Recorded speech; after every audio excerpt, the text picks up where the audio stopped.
Aba, aba, que é Hesed? Hesed significa bondade, significa que uma pessoa boa é uma pessoa que faz bondade, que faz bem para os outros. Ah, então é por isso que a nossa sinagoga se chama Ahavat Hesed? Ah, e a nossa sinagoga se chama Ahavat Hesed porque nós amamos fazer o bem. Ahavat Hesed significa amar a bondade, amar ser bom para as pessoas. Não é legal isso? Que legal! Então vamos praticar a bondade. Venha para a sinagoga Ahavat Hesed, porque aqui nós amamos fazer o bem. Bondade é uma coisa boa, né? Vamos praticar Ahavat Hesed.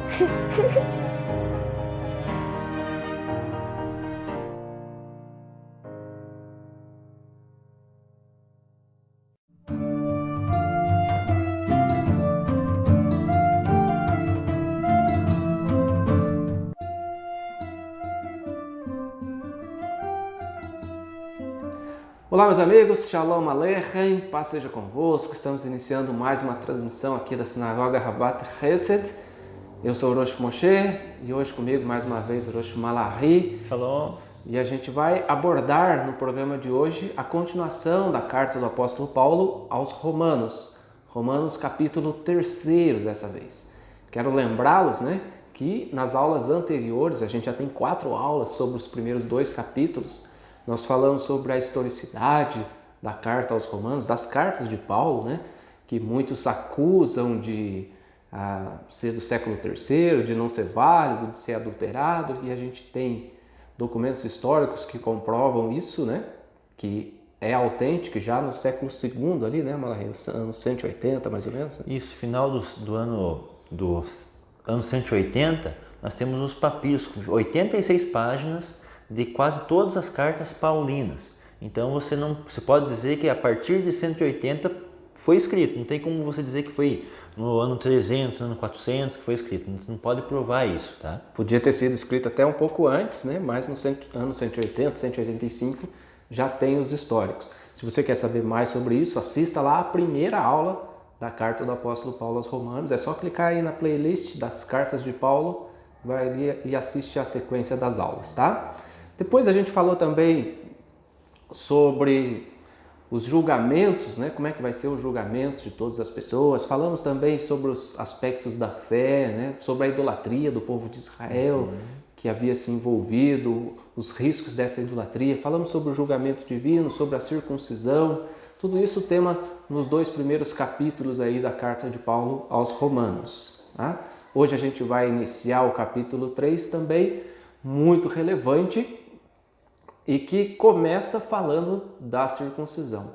Mas queria falar com vocês um pouco sobre o apóstolo Paulo, Então, ele por ter sido instruído aos pés de Gamaliel, como está escrito na Bíblia, ele tinha uma diferenciação dos demais, Malachi?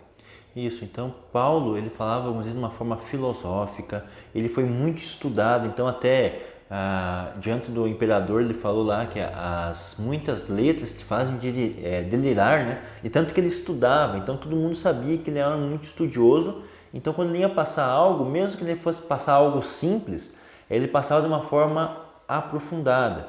Então por isso que muitas vezes as pessoas distorcem as palavras de Shaul Hachali. Então você tem que ler Paulo de uma forma total, assim como em geral a Bíblia, mas principalmente Paulo, e saber que você tem que assistir a aula da introdução. Por que a aula da introdução que nós passamos de Romanos?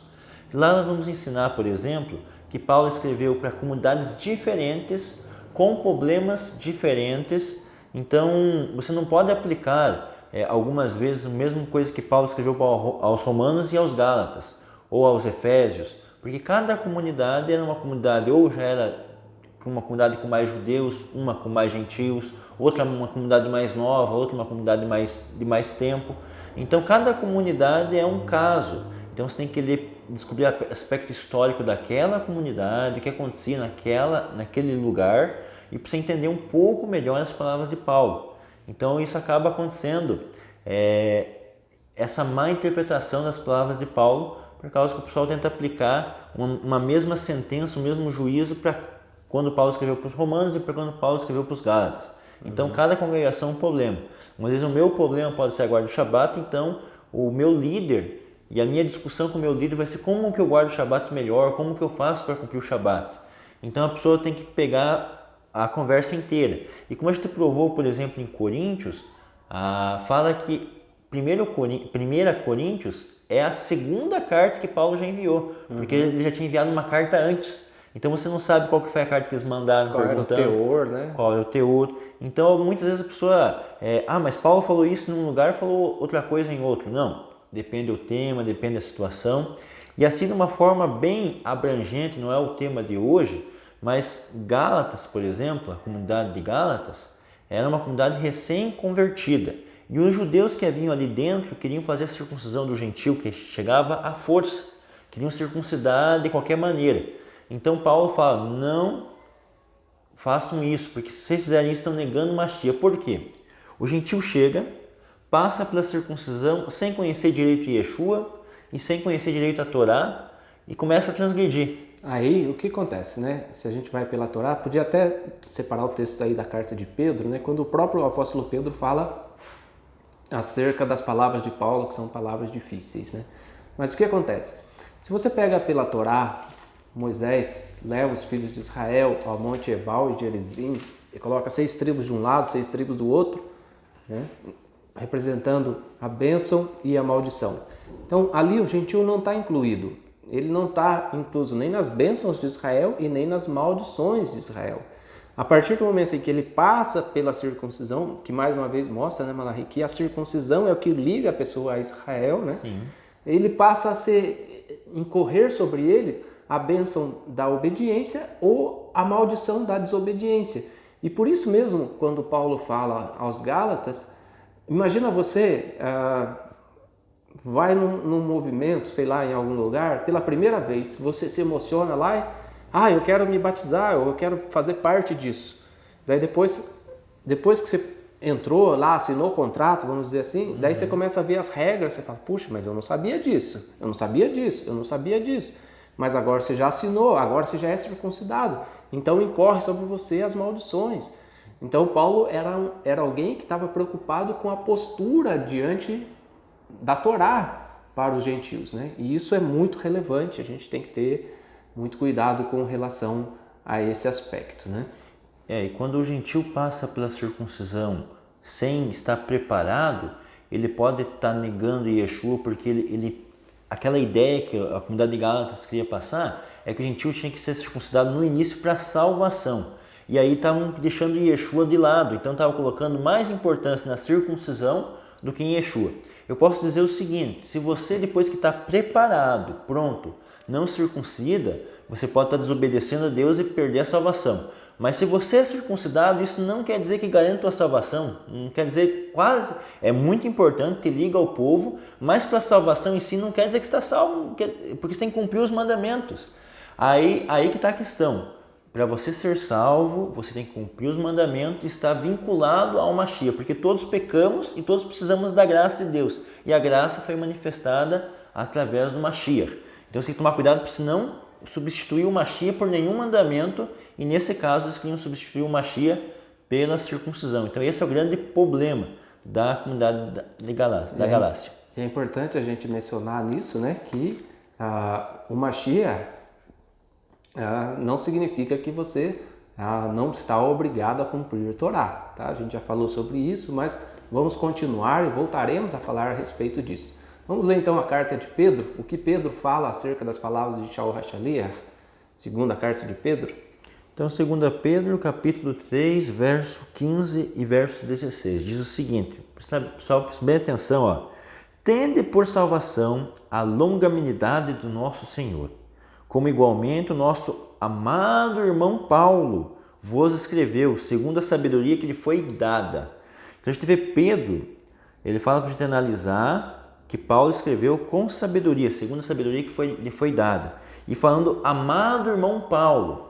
Então por exemplo, eu e o Moshe podemos ter alguma divergência em pensamento e com certeza entre os apóstolos e apóstolo Paulo, poderia ter alguma divergência em algum pensamento. Acontece, é normal. Até porque Paulo tinha uma bagagem de estudo muito mais aprofundada, vamos dizer assim, né?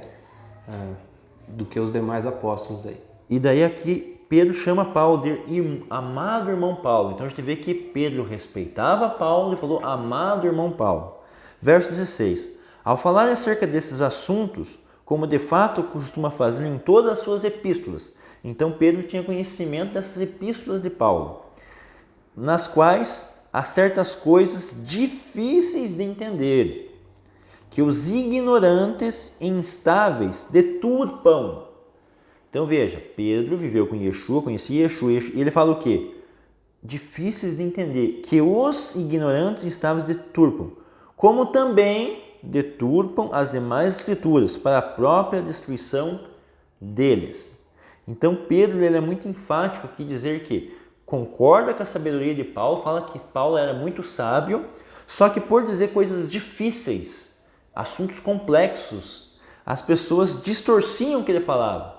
Então é quando você fala algo num contexto e o pessoal distorce tudo aquilo. A gente pode até comparar, né, as palavras do apóstolo Paulo com as palavras dos profetas, por exemplo, né, Isaías, Jeremias e outros profetas, Ezequiel, né, que falavam palavras difíceis, que tinham visões que eram complexas, né?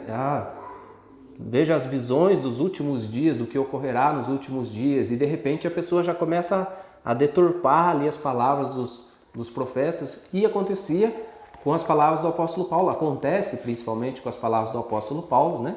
Quando as pessoas julgam que Paulo era contra a Torá. A gente vai ver mais a respeito disso, mas esse texto de Pedro é muito relevante para todos nós, porque fala das pessoas ignorantes, indoutos em outra versão, né? E inconstantes. O que é uma pessoa inconstante? Uma pessoa que hoje eu acredito na fé judaica, amanhã eu acredito no budismo, depois de amanhã eu acredito no cristianismo, depois eu acredito no islamismo, hinduísmo, né? E cada dia eu tô numa coisa diferente. Eu estou evoluindo. Não, você não está evoluindo, você é inconstante, né? Os inconstantes distorcem as palavras de Paulo para quê? Para a própria perdição. E isso é muito importante com relação à liderança, gente, porque você tem que ter um líder. Procure para si, né? O Talmud fala lá em Pirkei Avot, no capítulo 1, arranje um mestre para evitar as dúvidas. Por quê? Porque daí você vai ter um líder que ele vai estar constante na sua vida e ele vai te orientar de forma coerente. Arranje um mestre significa que a pessoa tem que ser um mestre. Você não pode simplesmente seguir pessoas ignorantes, pessoas sem conhecimentos da Torá, se é isso que você está buscando, né? Se é a figura do Mashiach, se é o judaísmo, se é a fé judaica através de Yeshua como Mashiach. Então procure mestres que tenham conhecimentos para que possam te guiar, mas não seja, às vezes as pessoas se engrandecem muito pelo autodidata, né? Tudo que eu sei eu aprendi sozinho. Então, às vezes o fato de você aprender sozinho te leva a interpretar de forma errada as escrituras, e daí sozinho você está perdido, né? Então a gente tem que ter um mestre e tem que buscar esse conhecimento, por quê? Porque distorcem para a sua própria condenação. Então, às vezes, as palavras de Paulo são distorcidas e estão levando milhares de pessoas à condenação por dizerem que Paulo era contra a Torá, que Paulo diz que Jesus aboliu a lei, que a lei foi abolida, que não sei o quê. E às vezes as pessoas, por não entenderem a sabedoria de Shaul HaShaliach, de novo a gente fala, instruído aos pés de Gamaliel, um dos grandes mestres do seu tempo, acabam enveredando por caminhos perigosos aí. Tá? Então acho que vamos agora começar o texto em si, né? Vamos ler. Romanos capítulo 3, a gente vai ler versículo 1 e 2. Deixa eu abrir aqui. Qual é, pois, a vantagem do judeu? Ou qual é a utilidade da circuncisão? Muita, sob todos os aspectos, principalmente porque aos judeus foram confiados os oráculos de Deus. Então, primeira coisa, né, a gente já fez uma aula sobre a circuncisão, a aula anterior, então a gente não vai fazer todo o estudo da circuncisão novamente, né? Se você quiser saber mais, assista aí, clica na playlist e assista a aula anterior. Mas, e até porque ele já começa, né? Qual é, pois, a vantagem do judeu ou qual a utilidade da circuncisão? Muita. Então, se Paulo fala que tinha muita vantagem na circuncisão, Paulo não era contra a circuncisão, né, Malai? Sim, então o que acontece? Igual eu falei, você tem que ler todo o Novo Testamento como um todo. Então você tem que pegar uma carta que foi mandada aos Romanos, ver o contexto e ver o que Paulo falou. Então Paulo falou aos Romanos a favor da circuncisão em muitos aspectos. Aí você vai ver outro lugar, também falou a favor. Um lugar ele parece que falou contra a lei, mas outro lugar ele fala que a lei é santa, justa e boa. Então você tem que analisar tudo. Será que é só uma lei que Paulo está discutindo nas suas cartas? Se você vai ler, Paulo fala de obras da lei, lei da carne, lei do pecado, lei de Deus. Então a lei, ele vai falando de lei é um... A lei é santa, justa e boa, santa, né? justa e boa. Então você tem que analisar como um todo. Então Paulo fala que a utilidade da circuncisão física e de ser judeu, muita sobre todos os aspectos, sobre tudo os aspectos, principalmente porque aos judeus foram confiados lá oráculos de Deus. Então, tem que tomar muito cuidado quando você fala que Paulo era contra o povo judeu, quando Paulo era contra a lei ou contra a circuncisão, porque daí você está negando essa parte que Paulo fala de uma forma muito bem da lei. E até vai dar para nós entrar vamos até continuar essa parte agora da polêmica de Paulo e a lei em relação à circuncisão também, né? Uhum. Então, a gente vai nesse primeiro bloco aí, dar continuidade, falando um pouco mais sobre a circuncisão, mas mostrando o apóstolo Paulo nas suas atitudes, né? Uma coisa é você interpretar o discurso de Paulo, né, deturpando ou não. Outra coisa é você ver as atitudes de Paulo. Vamos ler no livro de Atos, então, um pouco sobre as atitudes do apóstolo Paulo. Atos capítulo 16, versículo 3, fala assim: Paulo quis levá-lo consigo e por isso o circuncidou, pois todos os judeus que moravam naqueles lugares sabiam que o pai de Timóteo não era judeu, o pai de Timóteo era grego. Veja, Timóteo já era um adulto, né? Sim. Já era um adulto, filho de mãe judia e de pai grego, e Timóteo não era circuncidado, né? É interessante hoje, o judaísmo fala assim, né, que só é judeu quem é filho de mãe judia, né? Uhum. Timóteo era filho de mãe judia, mas não era circunciso. Não Sim. era circunciso, né? E Paulo foi lá e circuncidou Timóteo. Por que Paulo circuncidou Timóteo? Esse texto deixa muito claro que Paulo não era contra a circuncisão, gente. Não era contra a circuncisão. A circuncisão em si, você pode interpretar só como a circuncisão física, ou você pode interpretar como toda a Torá. Paulo não era contra a lei, não era contra a lei, tá? Se você entender que Shaul HaShaliach não era contra a lei, você vai entender, vai passar a entender, a interpretar de maneira adequada as palavras dele nas suas cartas, aí como Malachi mencionou aí, nas cartas aos Romanos, aos da Galácia, aos de Éfeso, enfim, aos de Colossos, né? Aos de Corinto, cada uma nas suas próprias situações, no seu próprio envolvimento com o judaísmo, com os judeus que causavam influência grande ou não, né, nas comunidades. Então Paulo tinha essa peculiaridade de lidar com diferentes situações aí, e a gente acaba lidando com isso também, né, Malachi? Porque no grupo mesmo, lá da sinagoga Ahavat Hesed, a gente tem pessoas oriundas de movimentos evangélicos, da Igreja Católica, pessoas nascidas no seio de uma comunidade judaica, pessoas que têm um histórico familiar que não sabia que era judeu, mas que de repente começaram a se encontrar ali num histórico familiar, alguma coisa que estava muito relacionado com a sua fé, né? Então a gente precisa saber identificar, mas principalmente aí em Atos a gente vê que Paulo circuncidou a Timóteo, né? Prestar atenção em detalhes que são muito importantes. Primeiramente, Timóteo, pelo que tudo indica, fazia muito tempo que acompanhava Paulo. Só que eles não se incomodaram tanto em circuncidar Timóteo, pelo tudo que indica. Por quê? Porque a circuncisão muitas vezes tem que vir da pessoa. Então eu não vou ficar preocupado se a pessoa está circuncidada ou não. Eu não vou ficar pressionando ela para isso. A circuncisão é uma coisa que tem que vir. Só que daí Paulo sabia que Timóteo estava preparado para a circuncisão. Só que ele não sei se ele tinha se tocado disso. Quando ele foi num lugar onde que tinha muitos irmãos judeus, ele se lembrou, não, todo mundo sabe que Timóteo tem uma ascendência judaica e faz tempo que ele acompanha a comunidade. Então, como eu sou judeu, cumpro a lei, e Timóteo faz tempo que me acompanha, vou fazer a circuncisão para não dar problema. Só que veja, se Paulo fosse contra a circuncisão, que o pessoal pega o texto de Gálatas, né? Circuncidar e negue Mashiach. Então Paulo estava dizendo para Timóteo, negue Mashiach e passe pela circuncisão. Então você tem que pegar e examinar o texto. Por que Timóteo, Paulo circuncida, e lá na comunidade da Galácia fala para não circuncidar aqueles gentios que estavam ali? Aí você tem que ler o contexto, fala que eles se mordiam uns aos outros, no capítulo 5. Então o que acontece? É uma comunidade recém-formada.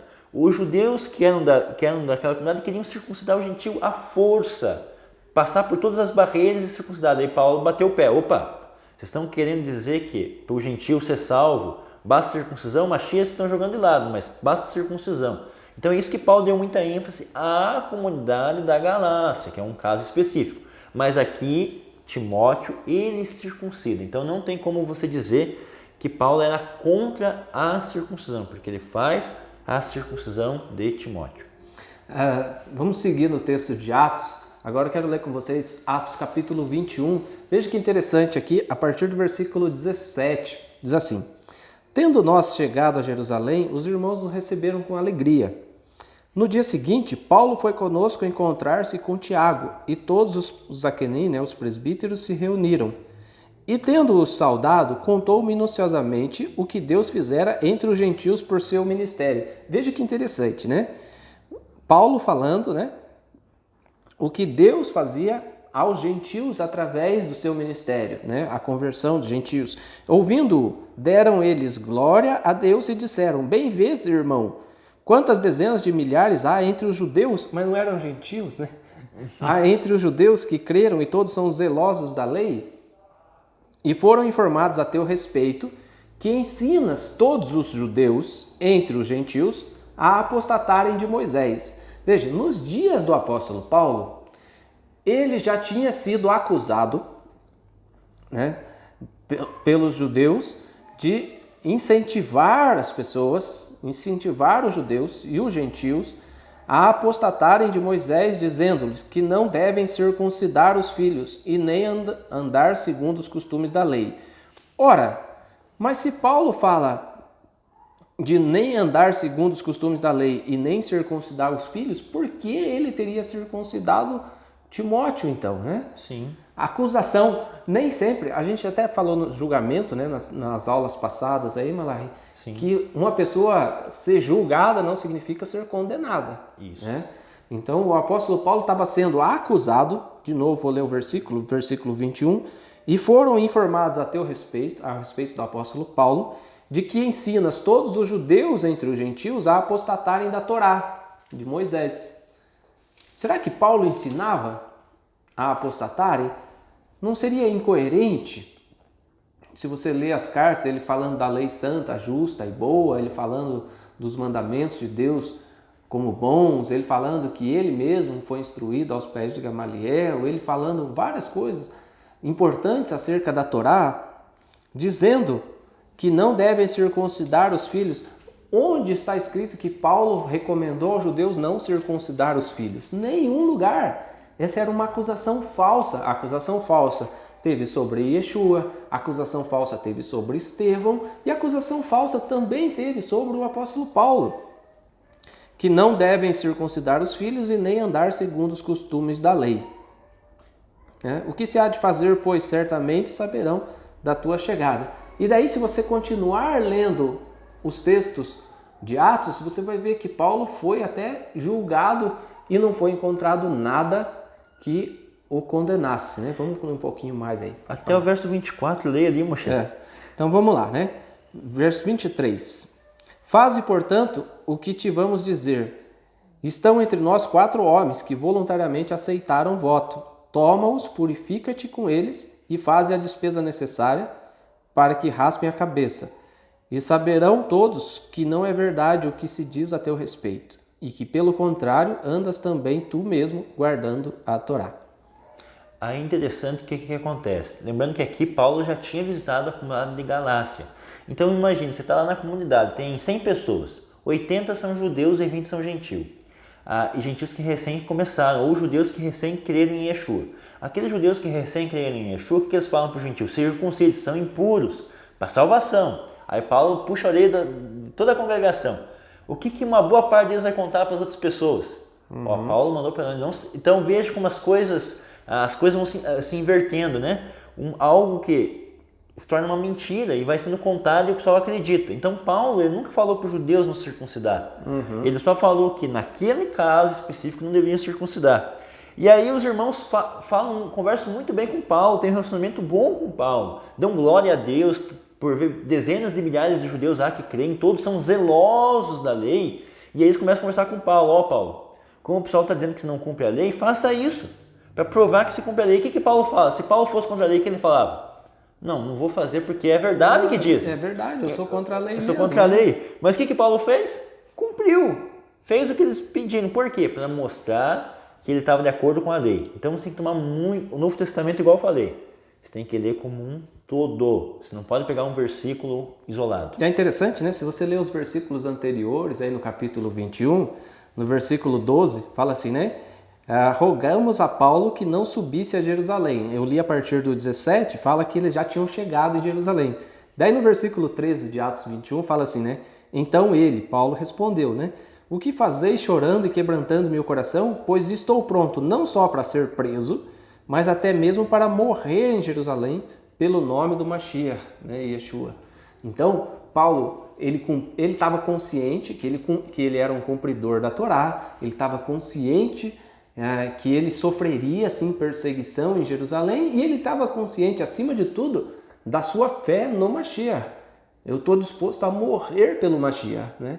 Então, ele não era contra a lei, mas também ser a favor, acreditar que Yeshua era o Mashiach e não que Yeshua era Deus, né? Daí se ele acreditasse que Yeshua era Deus, aí sim ele era passível de morte. Mas acreditando que Yeshua era o Mashiach, ele não seria condenado a nada. Então o apóstolo Paulo, ele falava, eu estou consciente das coisas, eu sei que Yeshua é o Mashiach e eu estou disposto a morrer acreditando que Yeshua seja o Mashiach e ele como cumpridor da Torá, né? Essas são coisas bem relevantes aí. E aí, muito importante é que Paulo não tinha medo das coisas. Então, se ele, por exemplo, falasse contra a lei e os irmãos pressionassem ele para que ele cumprisse a lei, se ele fosse contra, ele simplesmente não cumpriria. Ele faria como as pessoas estavam dizendo que ele estava fazendo. Mas eram as pessoas que estavam dizendo, não era o que ele dizia. Então você tem que ler o texto com muito cuidado. E uma diferença de Paulo e de Estevão, por exemplo, Estevão era um homem que acreditava em Deus, um homem fiel, só que ele era menos instruído que Paulo. Paulo tinha uma cidadania romana, ele tinha direito romano e ele era muito inteligente. Então quando começavam a pressionar ele, ele falava a verdade, discutia, ele não redava o pé do que ele falava, só que ele era inteligente. Quando ele via que o negócio ficava muito feio, ele apelava para o direito dele, romano. Ele fazia também, uma vez estavam tendo uma discussão, ele jogou a discussão de fariseus e saduceus no meio, para que eles discutissem entre eles, que não só ele fosse o foco, mas ele mudou o foco, mas ele não arredava o pé nas opiniões dele. Então se ele falava que ele cumpria a lei, ele continuava defendendo que ele cumpria a lei. Se ele falava que ele cria em Yeshua, ele continuava falando que cria em Yeshua. Não é de ficar mudando de opinião.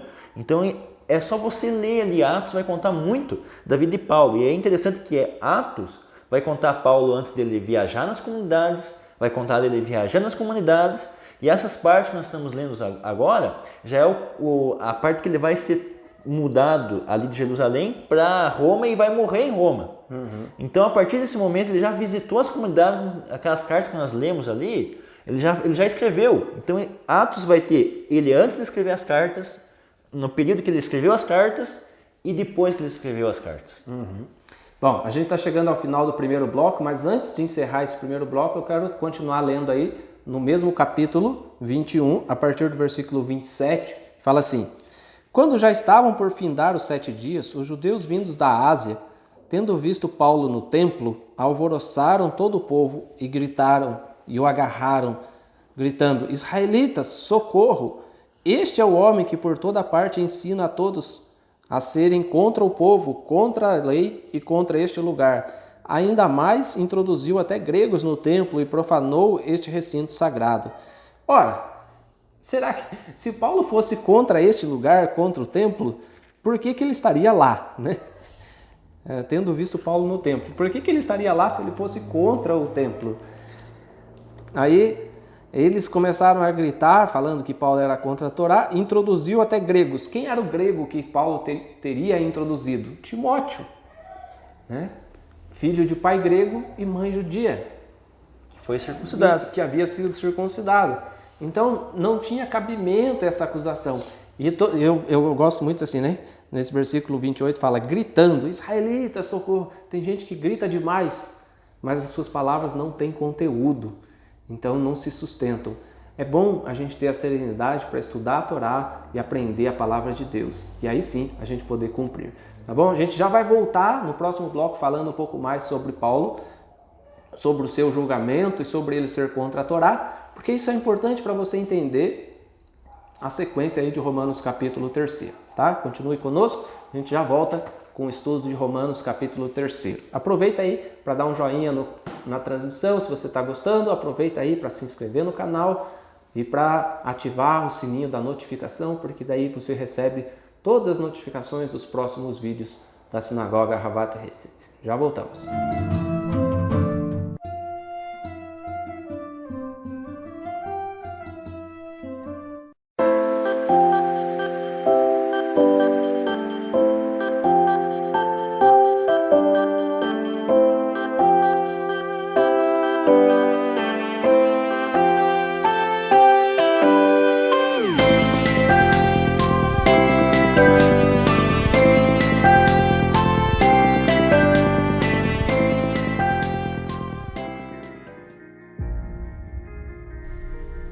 Não há virtude maior do que amar a Deus. Essa é a base de todo o serviço divino e, na verdade, o fundamento do judaísmo. O serviço divino inspirado pelo amor tem uma qualidade diferente.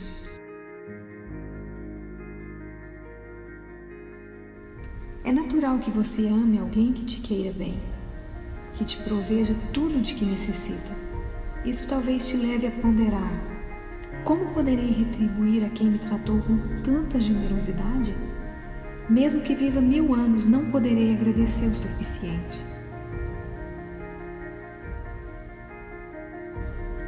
É possível alcançar o mais alto nível de amor quando se adquire a incomparável virtude de servir a Deus sem esperar recompensa.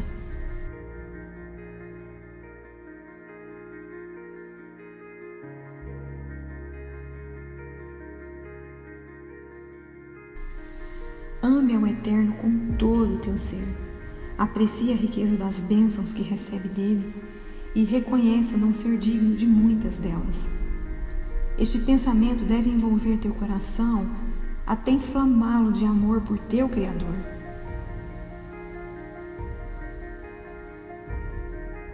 Teu grau de amor e temor a Deus depende da extensão do teu comprometimento com o estudo da Torá e da tua entrega a este estudo de corpo e alma.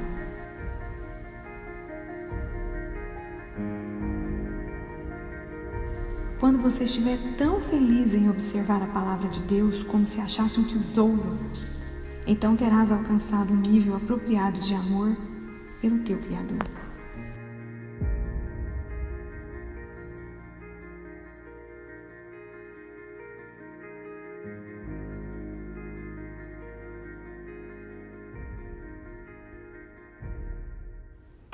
Voltando então com o nosso vídeo, hoje estudando sobre a carta do apóstolo Paulo, capítulo 3 da carta dele aos Romanos. E a gente está abordando nesse aspecto de hoje um pouco sobre Paulo e a Torá, né? Sobre a vivência de Paulo e a Torá. Porque no capítulo 3, versículo 1 e 2, ele fala, no 3 de Romanos, né? Ele fala que qual é a vantagem do judeu e a vantagem da circuncisão, muita em todos os aspectos, né? Então ele sabia que o judeu ele tinha o privilégio de poder cumprir a Torá, estar mais próximo daquilo que era a vontade do Criador. Então, o que a gente está tentando mostrar nessa aula é que às vezes as palavras de Paulo e as atitudes dele podiam ser distorcidas, mas a gente tem estudado aí Atos, nos seus vários capítulos, falando do julgamento do apóstolo Paulo, né? Então, nesse bloco, a gente quer continuar sobre isso.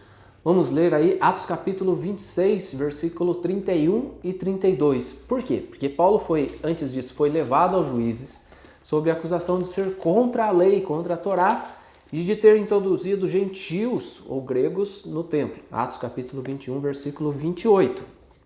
Aí desse tribunal ele foi levado ali perante o Sanhedrin, né, o Sinédrio, depois diante de Félix, o governador, diante de Festo e o rei Agripa, e daí a gente chega nesse texto de Atos capítulo 26, versículo 31 e 32. O que nos diz lá? E, havendo-se retirado, falavam-se uns com os outros, dizendo: este homem nada tem feito passível de morte ou de prisão. Então Agripa se dirigiu a Festo e disse: este homem bem podia ser solto, se não tivesse apelado para César. Então, segundo o texto de Atos, o rei Agripa já dizia que Paulo podia ser solto. Ele não tinha feito nada de errado, né? A gente vê que, por exemplo, a acusação de Yeshua, né?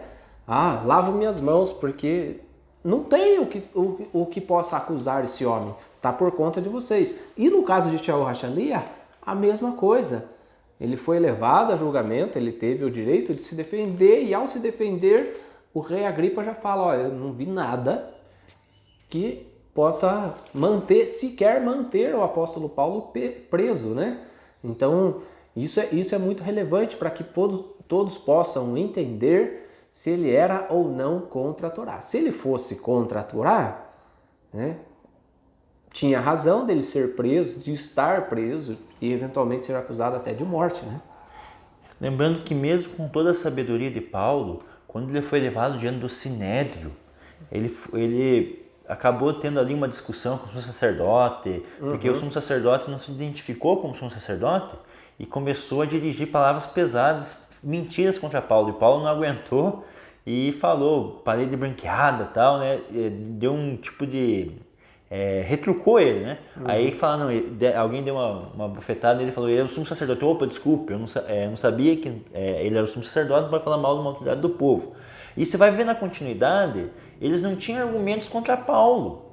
Porque se eles tivessem um argumento pesado, com testemunhas, e testemunhas que não se contradizissem, se falassem errado diante do Sinédrio, Paulo era morto. Mas daí, como o Sinédrio não queria ter culpa de sangue, ficavam discutindo como a gente pode matar ele, não achavam como matar ele, aí até Paulo também joga discussões no meio do Sinédrio. Aí Paulo, quando vê que eles estão querendo matar ele de qualquer jeito, não tem prova para matá-lo, aí ele apela para César. Mas é interessante, se o Sinédrio tivesse uma prova concreta, mas concreta eu falo, testemunhas que venham, não se contradizem entre si e que provam que Paulo era contra a lei e Paulo era morto sem poder apelar para ninguém. Mas como eles não tinham como matar Paulo, aí eles juraram, né? Fizeram um juramento que não iam comer nem beber enquanto não matassem Paulo. Então a gente via que era um espírito, não um espírito de Deus, um espírito de destruição mesmo. Ocorre isso, hoje em dia, até hoje, ocorre esse espírito de destruição. Você não tem argumento contra a pessoa, você não tem prova contra a pessoa, mas você quer destruir aquela pessoa a todo custo. E é interessante que até hoje, né, as pessoas falam as mesmas acusações que eram feitas contra o apóstolo Paulo há 1900 anos atrás, continua valendo até hoje, não? Que Paulo era contra a lei, Paulo era contra a Torá. Você vê aqui, Paulo era contra as mesmíssimas acusações. E isso é relevante da gente entender, da gente estudar, porque absolutamente, vamos ler aí Atos, capítulo 28, Paulo foi levado para Roma, né? A partir do versículo 16 diz assim: e uma vez em Roma foi permitido a Paulo morar por sua conta, tendo em sua companhia o soldado que o guardava. Ou seja, Paulo podia morar onde ele quisesse, mas tinha um soldado que estava vigiando Paulo ali, né?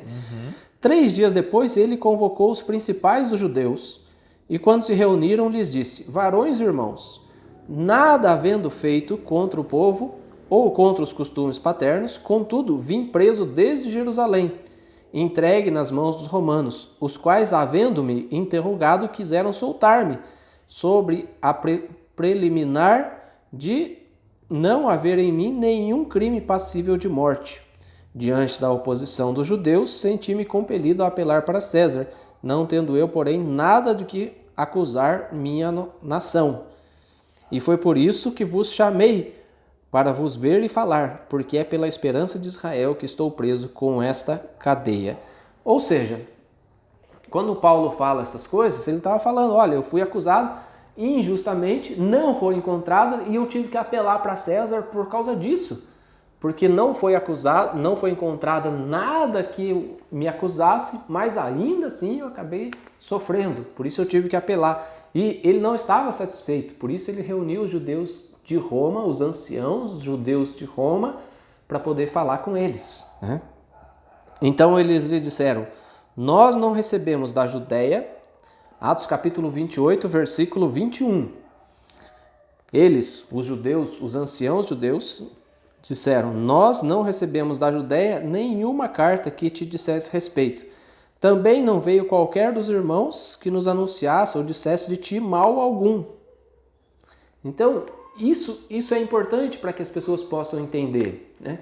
Eles não ouviram mal nenhum contra o apóstolo Paulo, os judeus de Roma. Contudo, gostaríamos de ouvir o que pensas, porque, na verdade, é corrente a respeito desta seita, né, dos discípulos de Yeshua, que por toda parte ela é impugnada, ou seja, perseguida, né? Tentaram cancelar. E havendo-lhes ele marcado um dia, vieram em grande número ao encontro de Paulo na sua própria residência. Então, desde a manhã até a tarde, lhes fez uma exposição em testemunho do reino de Deus, procurando persuadi-los a respeito de Yeshua, tanto pela Torá como pelos profetas, né? E houve alguns que ficaram persuadidos pelo que ele dizia, outros, porém, continuaram incrédulos. Então, quando Shaul HaShaliach falou, ele usou a oportunidade de estar diante desses homens para falar de Yeshua. Alguns aceitaram, outros continuaram incrédulos, né? Não aceitaram Yeshua, mas também não viam acusação contra o apóstolo Paulo. Olha, não tem nada contra você.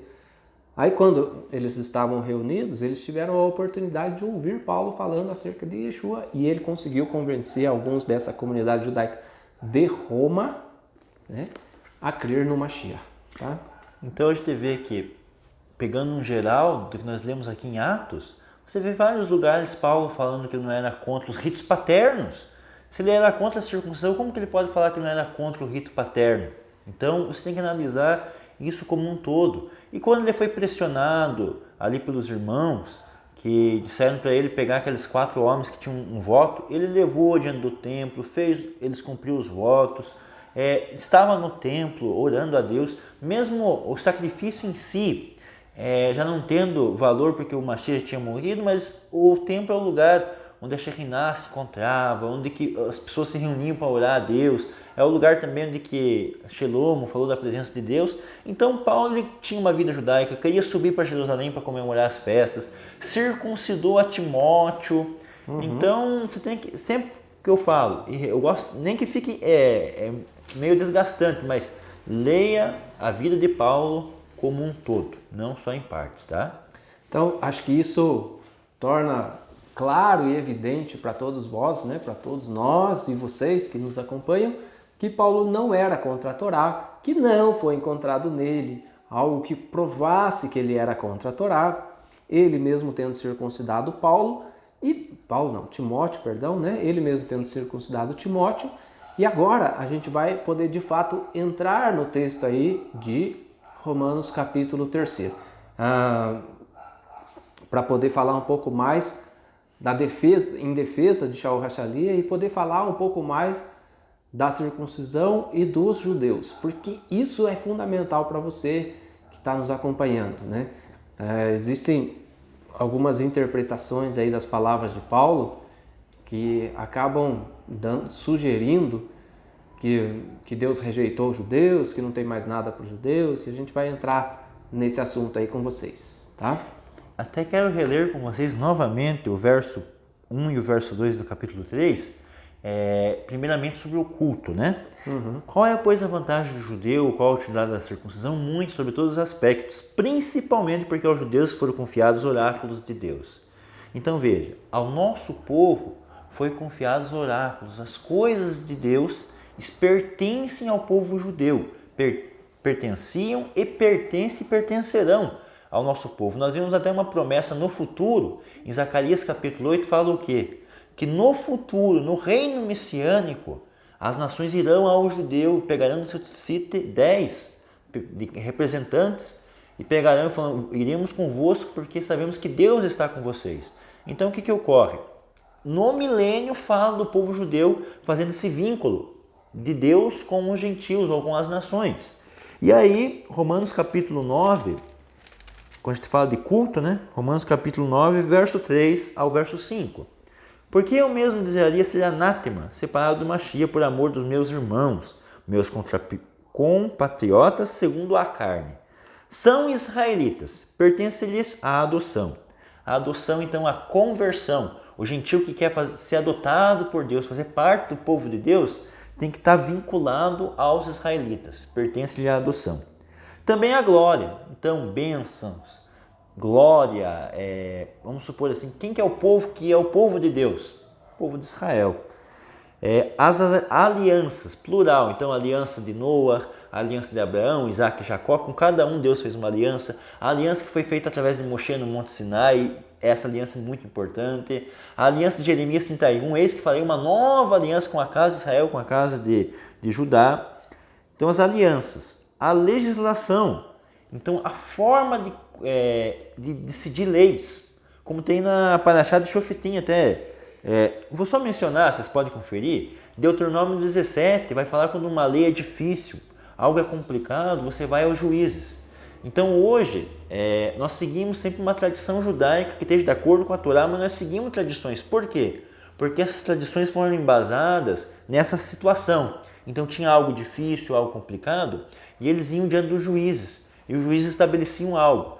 Se esse algo que os juízes estabeleceram, nós não podemos ir contra isso que os juízes estabeleceram. Estabeleceram, foi estabelecido, não tem como se encontre.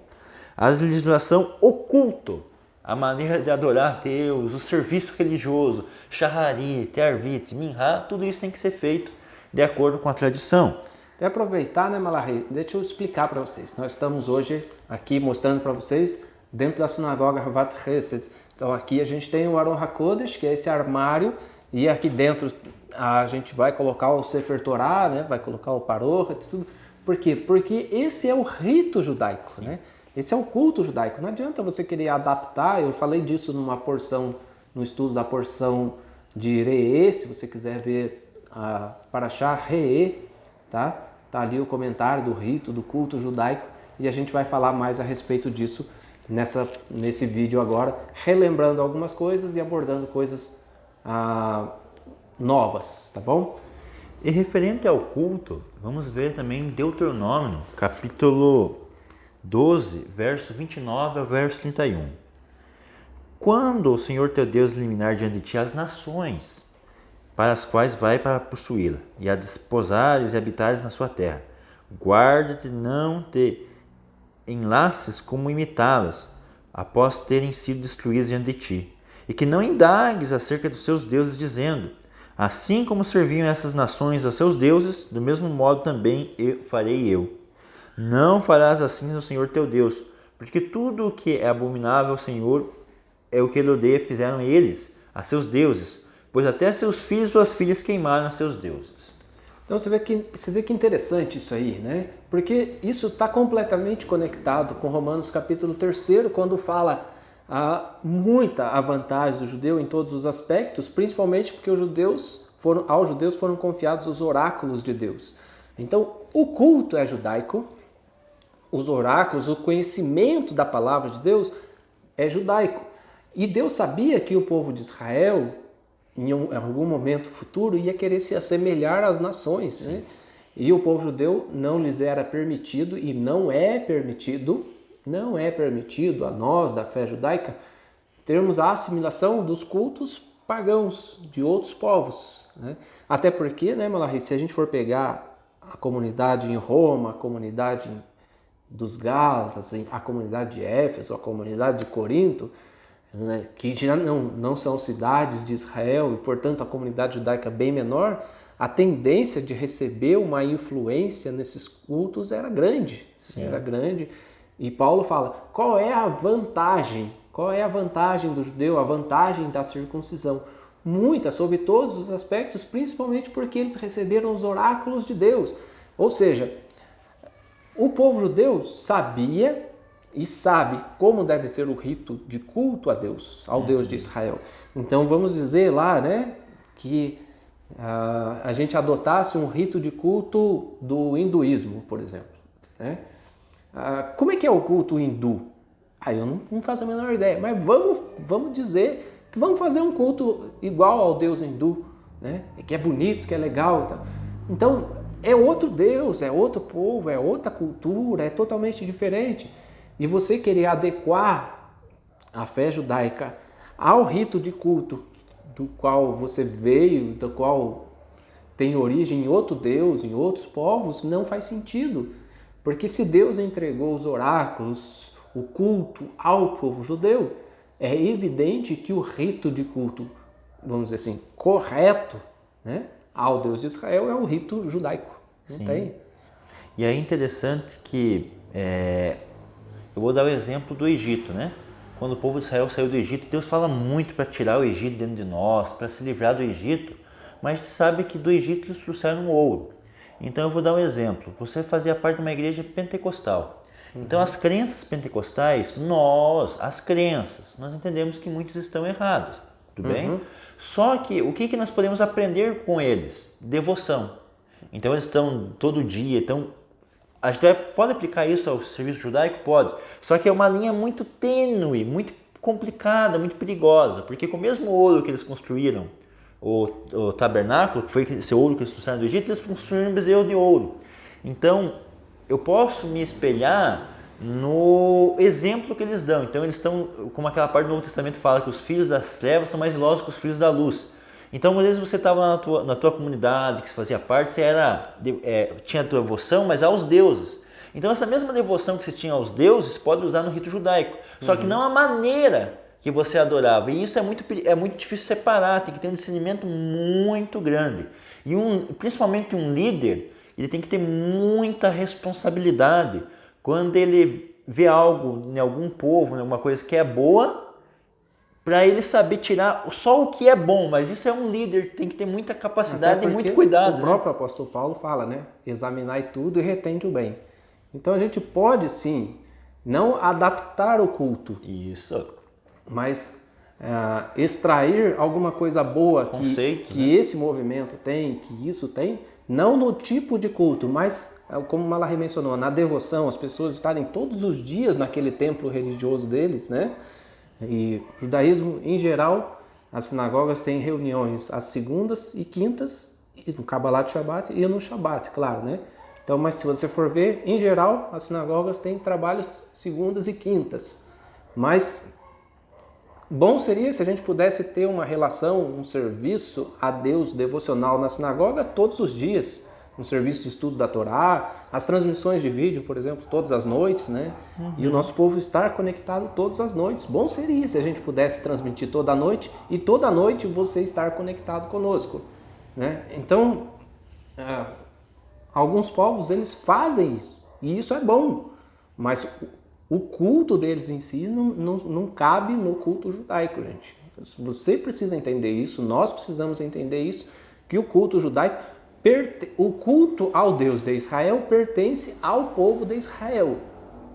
Pertence-lhes a adoção, o rito, o culto, as promessas. E daí, Romanos capítulo 3, que é o tema de hoje, né? Versículo 2, sob todos os aspectos, principalmente porque aos judeus foram confiados os oráculos de Deus. É o povo judeu que conhece o caminho de Deus. Infelizmente para os demais, é preciso aceitar essa concepção se você quer servir ao Deus de Israel. Como eu comecei a ler um pouquinho Romanos 9, só vou terminar o 4 e o 5, que fala as promessas.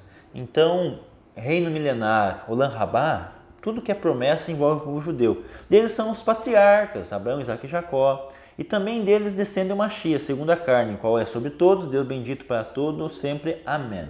Então, o que ocorre? O Mashiach, então, para você conhecer Mashiach e Yeshua, você tem que ver qual que é o conceito judaico em geral que tem do Mashiach. O que Mashiach tinha que ser, o que Mashiach tinha que fazer. E aí você tem que ver se o Novo Testamento oferece isso. E nós entendemos que oferece muitos aspectos do que o Mashiach tinha que ser. Então, o que ocorre? Tudo pertence ao nosso povo judeu. Como fala, os oráculos pertencem ao nosso povo. E aí, igual eu expliquei, o culto, e igual o Moshe falou também, o culto é judaico.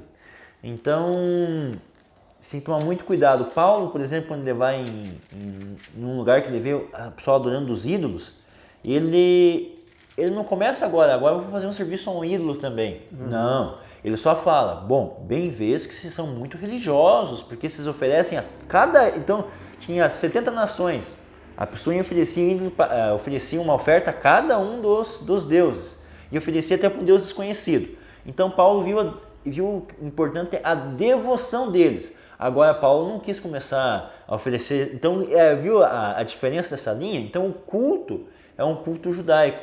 Então, nós geralmente usamos o Sidur, por exemplo, Rinat Israel, vendido pela Sefer Azul. E uma vez eu vi um líder falar que nós não fazemos Sidur porque são 700 e poucas páginas de oração. Aí você vê como o líder não está familiarizado com o Sidur. Por quê? O Shaharit diário vão ser aí cerca de 100 páginas.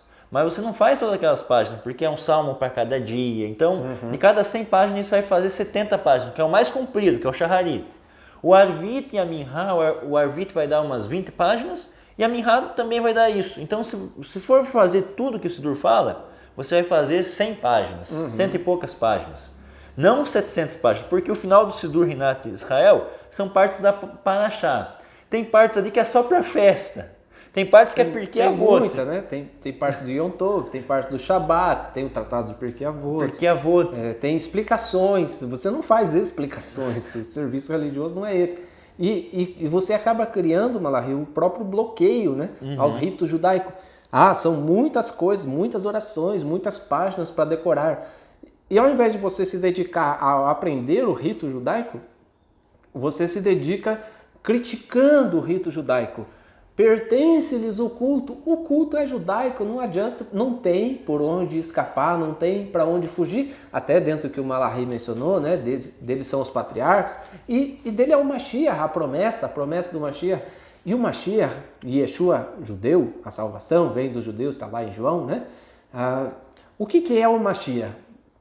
O que representa o Mashiach? Se você ler Atos capítulo 1, fala assim, né? Versículo 6. Então, os que estavam reunidos lhe perguntaram, Senhor, será este o tempo em que restaurarás o reino a Israel? A figura do Mashiach, ela não é o salvador da pátria, ele não é o que vai levar as pessoas para o céu, não é qualquer coisa, vamos dizer assim, que está sendo pregada hoje. A figura do Mashiach, ou a esperança dos filhos de Israel no Mashiach, era de que o Mashiach viria para restaurar o reino a Israel. Né? Então, e isso está de acordo com Isaías, está de acordo com Jeremias, está de acordo com Zacarias, porque o que é o Mashiach? O Mashiach é aquele que vai estabelecer o reinado sobre a terra inteira a partir de Jerusalém. Isaías capítulo 2 fala que Mitzion tetzetoral devar Hashem Yerushalayim. De Sião sairá a lei e a palavra do Eterno de Jerusalém. Então, se você crê num Mashiach que vai levar as pessoas para o céu, se você crê num Mashiach que abandonou a Torá, que é contra a Torá, tudo, isso não é uma crença judaica. Isso você está criando uma outra coisa que não é o Mashiach, porque o Mashiach, a esperança judaica será este o tempo em que restaurarás o reino a Israel? A esperança judaica do Mashiach é daquele que haveria de vir, e que Yeshua já veio, mas que vai estabelecer o reinado em Jerusalém e a partir daí governar sobre toda a terra. Essa é a esperança judaica. Não de levar as pessoas para o céu, nada, a promessa. Então, essa é a promessa. Essa é a promessa. Talvez falte um pouco das pessoas conhecerem, e por isso mesmo, né? Vamos voltar em Romanos capítulo 3, versículo 1 e 2. Aos judeus foram confiados os oráculos de Deus. Essa é a fé, esse é o Mashiach, essa é a esperança de alguém que virá um dia para estabelecer o reinado. E daí fala, naquele dia seus pés estarão sobre o Monte das Oliveiras, que está de fronte de Jerusalém. Você vai encontrar uma infinidade de textos que falam a respeito do Mashiach e que falam a respeito do governo do Mashiach sobre toda a terra. Tá? E, claro, governo sobre toda a terra, e de Sião sairá a lei, e a palavra do Eterno de Jerusalém. De Sião sairá a lei. Não existe governo sem lei. Como é que você pode estabelecer um Messias que você não precisa guardar a lei?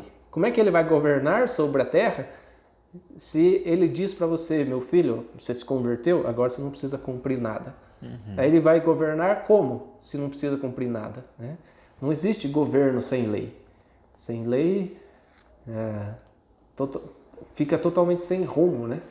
Mesmo o povo de Israel, quando Deus estabeleceu a Torá, eles ao entrarem na terra prometida, Deus fala para eles, olha, quando vocês entrarem, vocês vão cumprir isso, isso, isso e isso, né? Desde as leis da terra, tudo, porque essa era a Constituição. A gente precisa de uma Constituição que rege os direitos e os deveres de cada cidadão. E no reinado do Mashiach não é diferente. E a Constituição é a Torá. E lembrando que quando eu leio em Romanos 9, fala que a adoção pertence ao povo de Israel. Então o gentio não foi jogado fora, não foi excluído. Mas para ele fazer parte, ele tem que se filiar, se ajuntar ao povo de Israel, fazer parte. Por isso que fala ali que os oráculos, tudo, pertence ao nosso povo.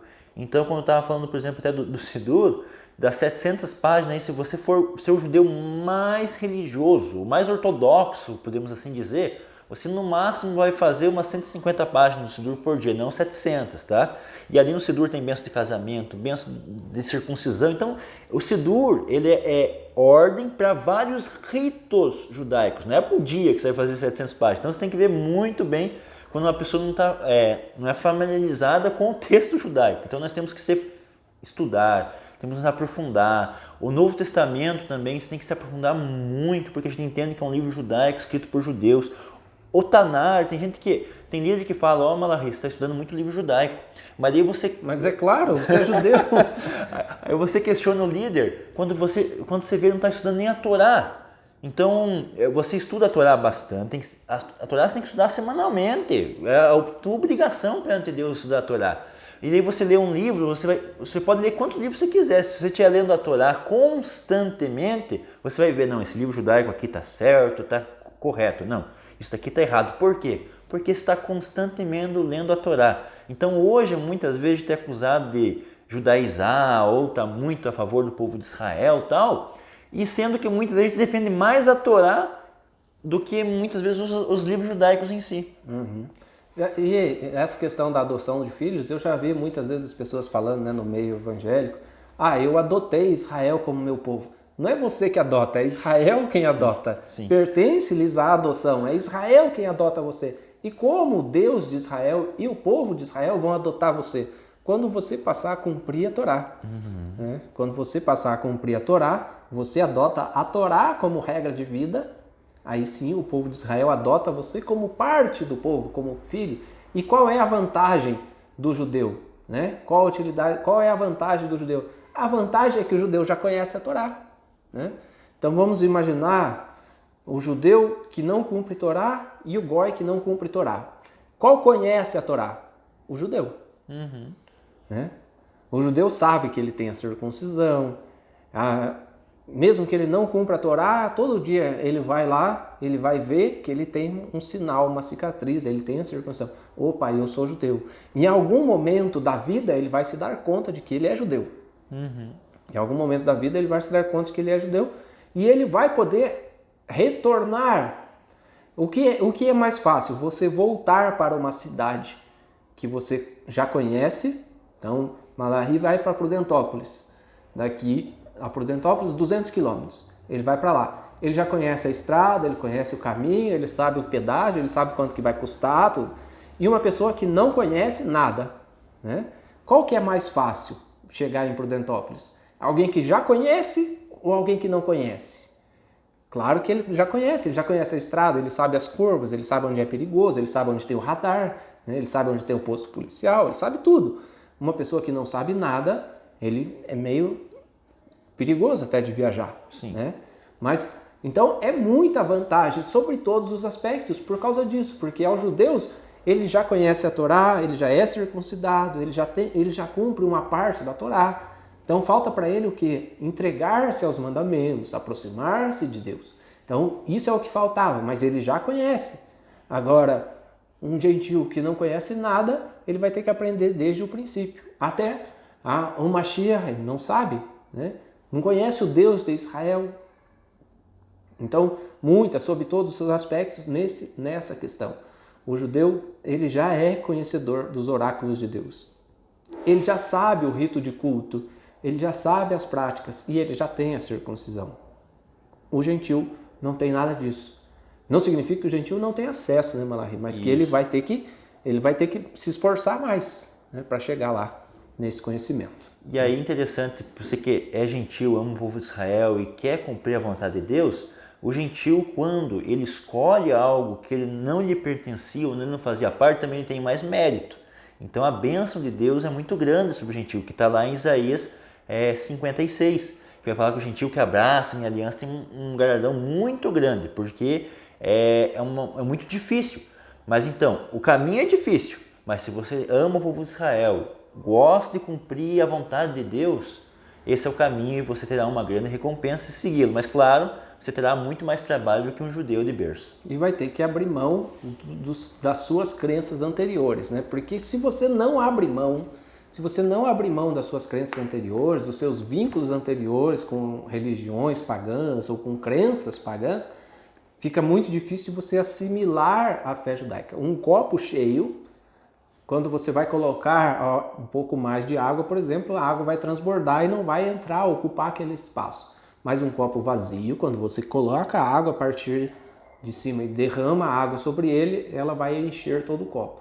Então, quando você decide por uma conversão à fé judaica, às práticas judaicas, você tem que se permitir esvaziar-se primeiro, para que a fé judaica possa ocupar esse espaço, para que o Deus de Israel possa ocupar esse espaço. Se você não se permitir esvaziar, por que tem que ter esse armário? Às vezes as pessoas ficam, por que tem que ter esse armário? Por que tem que ser assim? Por que tem que ser daquele jeito? Por que tem que ser, eu não concordo. Então você não se esvaziou. Né? Mas se a gente entender que isso aqui não é um armário, isso aqui é um lugar onde a santidade de Deus habita, aqui dentro tem o rolo da Torá. A Torá não é alvo de idolatria, mas se você entender a santidade da palavra de Deus, a santidade da Torá, você vai entender por que a Torá tem que ficar guardada, armazenada como um tesouro. E daí vem outros aspectos relacionados à fé judaica. Né? Por que vocês não cantam assim? Por que não faz isso? Por que tem que cantar em hebraico? Simples, né? Por que tem que cantar em hebraico, Malachi? Porque os judeus falam hebraico, né? E se você decidir não cantar em hebraico, você nunca vai chegar à fé genuinamente judaica, né?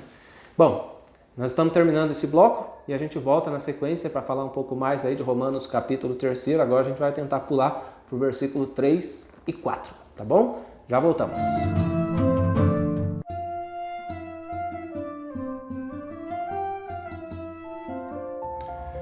Os vídeos de nosso canal são gratuitos e nossa sinagoga é mantida através de ofertas voluntárias de pessoas que apreciam nosso trabalho. Se você deseja apoiar a Ahavat Chesed, contribua enviando-nos sua oferta. Banco Itaú, agência 9313, conta corrente 12693, dígito 1. Caixa Econômica Federal, agência 3379, conta corrente 28586, dígito 0, operação 001.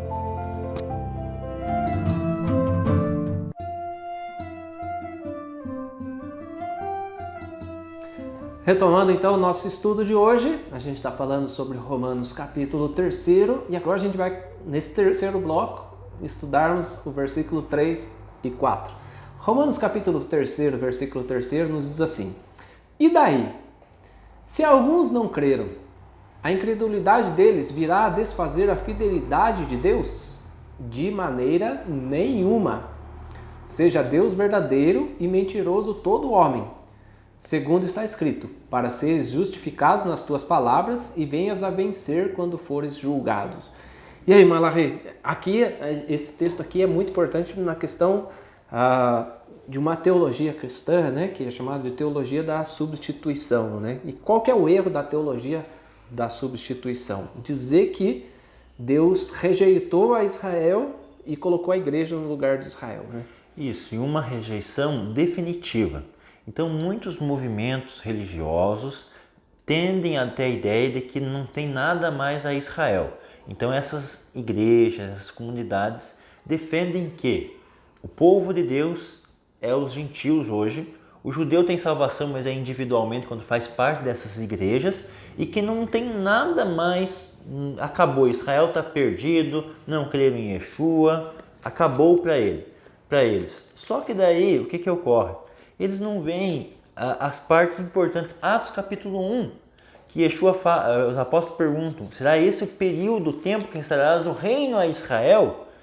E você vê que nas profecias fala do período de reinado do povo judeu. E aqui Romanos 3 continua, é esse assunto. E daí se alguns não creram? Paulo fala, e daí se nosso povo alguns não creram? A incredulidade deles, então porque alguns não creram, virá desfazer a fidelidade de Deus. Aí é interessante prestar atenção no detalhe. Na época de Paulo, Paulo fala, e daí se alguns não creram? Porque que ocorre? Na época de Paulo, muitos creram, muitos sacerdotes, como a gente vê em Atos capítulo 22, falam que muitos eram zelosos da lei, só que muitos também ficaram quietos, não falaram nem contra nem a favor. Então não tinha ideia dessas pessoas que ficaram quietas. E somente alguns, principalmente líderes que estavam vinculados a Roma, é que perseguiam. Por isso que Paulo fala, e daí se alguns não creram? Vai desfazer a fidelidade, a promessa de Deus? De maneira nenhuma. Seja Deus verdadeiro e o homem mentiroso. Esse assunto, até uma vez eu estava conversando com alguns amigos adventistas e nessa discussão eles estavam tentando provar a teoria da substituição. Nós respeitamos, por exemplo, outras comunidades, mas muitas comunidades que estão um pouquinho mais perto do judaísmo, tão longe, mas estão um pouco mais perto do judaísmo, o que separa eles de uma comunidade judaica, de amar o povo de Israel, é essa, podemos dizer, maldita teoria da substituição. Porque ela joga Israel para o escanteio, definitivamente. E muitas vezes as pessoas, na ignorância, né, elas acabam apenas replicando palavras sem terem o conhecimento. Isso é uma coisa grave, gente. Isso é uma coisa grave. Quando Paulo fala, né, e daí se alguns não creram? E daí se alguns não creram?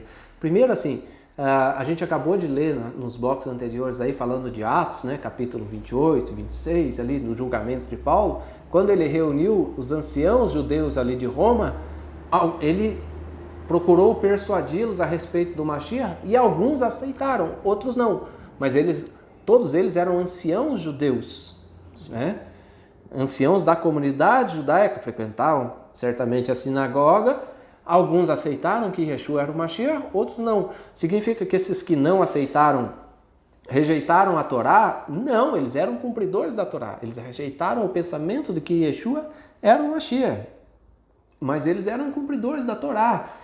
Isso é alguns judeus que não cumprem nada. As pessoas sempre pegam o mau exemplo, né? Então tem um judeu lá, fulano de tal, judeu famoso lá, não cumpre Torá, tá vendo? Lá oferece sacrifício a Iemanjá, não sei do que. Então, você, ao olhar, focar nessas pessoas, você rejeita todos os demais que dão bom testemunho, que estão lá no Kotel rezando diariamente. Então, você rejeita isso. E dizer, né? Às vezes eu trabalho com viagem para Israel e eu vejo, às vezes, as pessoas falando, não, vou fazer o que em Israel? Não tem mais nada lá para Israel. Não tem nada para mim, né? Como não? Como não? Jerusalém, o santuário de Deus, o estrado dos meus pés e tal. Então, como é que a pessoa pode rejeitar Jerusalém, rejeitar Israel? É impossível, gente. É impossível. Mas uma mentira replicada infinitas vezes acaba sendo aceita por verdade. Deus nunca substituiu. Romanos 3, Romanos 11 fala disso, né? A gente vai ler alguns versículos no Tanar a respeito disso. O profeta Jeremias, capítulo 33, ele fala a respeito disso. E a gente vai entender um pouco mais do erro grave da teologia da substituição. Deus não substituiu Israel pela igreja. Até porque o próprio Mashiach Yeshua fala, né? Ainda tem outras ovelhas que não são deste aprisco, mas convém agregá-las ou trazer para dentro desse aprisco. A gente acabou de ler Romanos capítulo 9, né?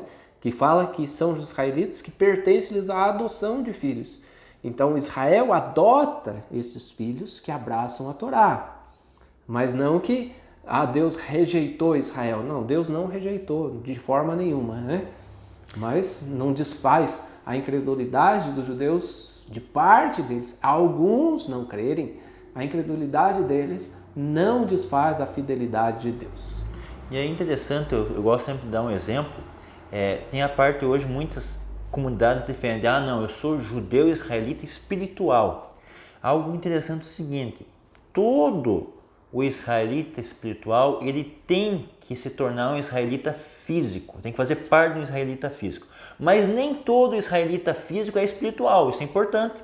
Como a gente vê em Romanos capítulo 2, lembrando que o capítulo 3 é uma continuidade do 2.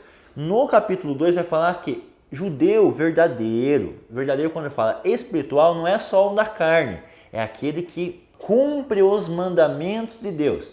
Então eu posso ser judeu físico, mas não ser um judeu espiritual. Mas não existe esse negócio de ser israelita espiritual sem pertencer, sem se tornar um israelita físico. Não existe.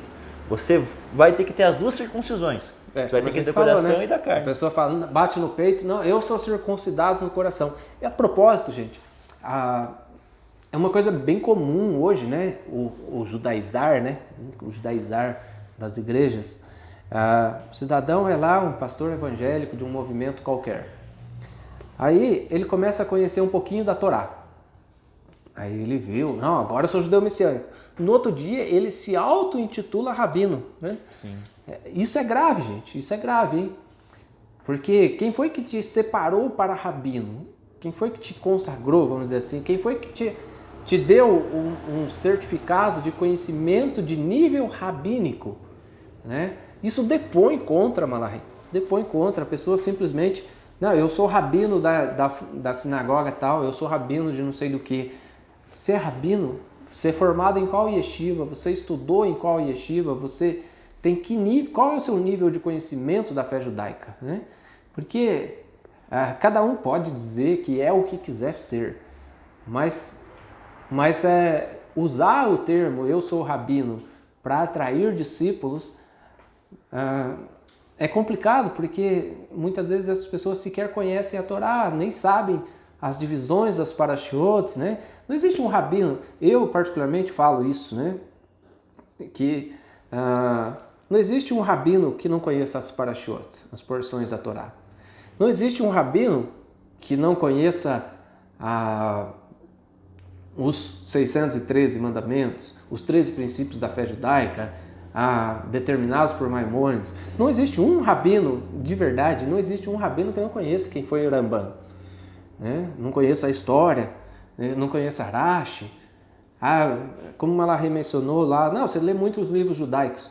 Não existe um rabino que não tenha uma coleção de livros judaicos, porque ele é judeu.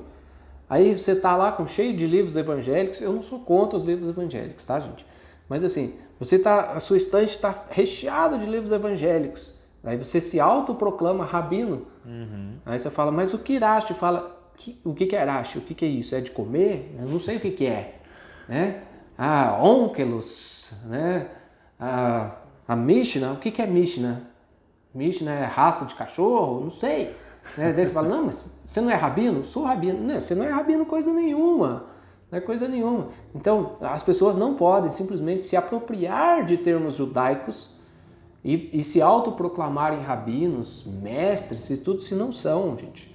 Falta humildade para as pessoas e falta buscar esse conhecimento, né? A gente tem uma coleção de livros judaicos, eu tenho uma coleção, Malachi tem outros, e a gente vai aumentando a cada dia os livros, o conhecimento, e cada vez mais a gente vê que a gente está longe do conhecimento pleno, né? Uhum. E de repente você pega alguém que ontem era um pastor evangélico, literalmente ontem era pastor evangélico, hoje virou rabino, né? O Facebook aceita isso. Você muda o seu nome, Rabino fulano de tal. Facebook aceita, mas será que se sustenta a sua autoproclamação de Rabino? Né? E ensinar coisas que Jesus vem para nos levar para o céu? É meio complicado, hein? E é interessante que fora do Brasil, Estados Unidos, Israel, tem muito rabino messiânico que tem conhecimento do Talmud, tem conhecimento da literatura judaica, sabe hebraico, sabe grego e é tido como rabino. E teve uma unção sobre ele de um pessoal para proclamar ele rabino.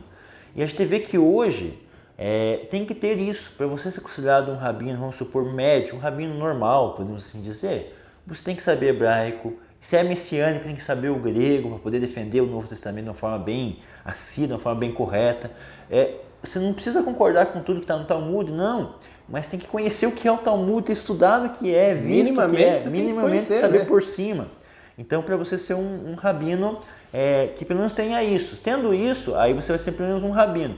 Agora, para ser um bom rabino, ainda você tem que ter muito, muito mais avançado, saber explicar por que tal ponto está errado em tal tradição judaica, a história por trás daquele ponto, não só porque eu acho que está errado, porque eu acho que tal coisa, e coisas da cabeça. Então, isso daí tudo tem que ser muito bem frisado. A gente sabe também que antigamente alguns rabinos eram tidos por rabinos quando eles cuidavam de uma comunidade mesmo sem ter tanto conhecimento assim, por cuidar de uma comunidade. Só que é interessante que esses rabinos, eles tinham amor pela comunidade, cuidavam da comunidade, zelavam pela comunidade, colocavam a comunidade sempre em primeiro lugar. Só que hoje, para você ter esse título de rabino, é muito importante aí você saber hebraico, saber grego, saber o mínimo da literatura judaica e também não se autoproclamar. Ter alguém que te passou esse cargo, né? Até a questão da circuncisão, né? Você vai no médico, faz uma apostectomia, eu sou circuncidado. Não, mas quem te circuncidou? Não, foi o médico lá. Não, isso aí não é circuncisão, isso é apostectomia, né? É meramente uma cirurgia. A circuncisão tem bênçãos e tem uma ligação com gerações anteriores do povo de Israel, tá? A gente está falando disso, mas o que isso tem a ver com a teologia da substituição, né? Tem pessoas que querem judaizar tudo e se autoproclamam rabino, e tem aqueles que rejeitam tudo que é Israel, né? Então, falou de Israel, não, Deus rejeitou Israel, tá? E segue o caminho contrário. E a gente vê no versículo 3º que fala que se alguns não creram, a incredulidade dele vai desfazer a fidelidade de Deus de forma nenhuma. Se você ler no Tanar, né? Então, eu não acredito no Novo Testamento, eu acredito só no Tanar. Jeremias capítulo 33, versículo 20, diz assim: assim diz o Senhor, se puderes invalidar a minha aliança com o dia e com a noite, de tal modo que não haja nem dia e nem noite ao seu tempo, poder-se-á também invalidar a minha aliança com Davi, meu servo, para que não tenha filho que reine no seu trono, como também com os levitas sacerdotes, meus ministros. Então, o próprio Mashiach, né, é o descendente da casa de Davi. A gente vai fazer um vídeo no futuro aí sobre Yeshua, filho de Davi, né? José, pai de Yeshua, filho de Davi, e Yeshua, filho de Davi. Ele é o descendente que irá se assentar no trono de Davi, seu pai, sobre o mundo inteiro, sobre Jerusalém, mas a partir de Jerusalém, né, governando sobre o mundo inteiro, descendente físico de Davi, gente. Então, se você rejeitar Israel como nação, rejeitar o povo de Israel, rejeitar o Estado de Israel, ou Jerusalém, ou não vejo necessidade de nada disso, você está rejeitando o próprio Mashiach ben Davi, né? Então, falta um pouco de conhecimento aí para as pessoas, gente. Né? E aí, na continuidade do próprio texto de Jeremias, né, vai falar o seguinte: Jeremias capítulo 33, versos 24 e 26, fala o seguinte: não atentas para o que diz este povo, as duas famílias que o Senhor lhe elegeu, agora as rejeitou? Assim despreza o meu povo, que aos olhos já não é povo. Assim diz o Senhor: se a minha aliança com o dia e com a noite não permanecer, e eu não mantiver as leis fixas dos céus e da terra, também rejeitarei a descendência de Jacó e de Davi, meu servo, de modo que não torne a sua descendência quem domine sobre a descendência de Abraão, Isaque e Jacó, porque lhe restaurarei a sorte e deles me apiedarei. Então você vê que é interessante nesse aspecto aí, né? No versículo 24 fala assim: assim desprezam ao meu povo que aos seus olhos já não é povo, né? E hoje as pessoas fazem exatamente isso. Não, para mim Israel não é mais o povo de Deus, né? É engraçado que há religiões, dentre os cristãos, por exemplo, religiões que amam Israel, que amam o povo judeu, né? Que exaltam o povo de Israel, que respeitam o povo de Israel, e há outros que Deus rejeitou, não tem nada com Israel, substituiu, a igreja é o Israel espiritual e tal. Então, mesmo dentre aqueles que acreditam que a igreja é o Israel espiritual de Deus, o Israel de Deus hoje, né? Há aqueles que amam Israel, amam o povo judeu, e há aqueles que rejeitam em absoluto. Rejeitar por quê? Desprezam ao meu povo, que aos seus olhos já não é povo, mas ele mesmo fala, né? Só se puder invalidar o concerto, a aliança de Deus com o dia e com a noite,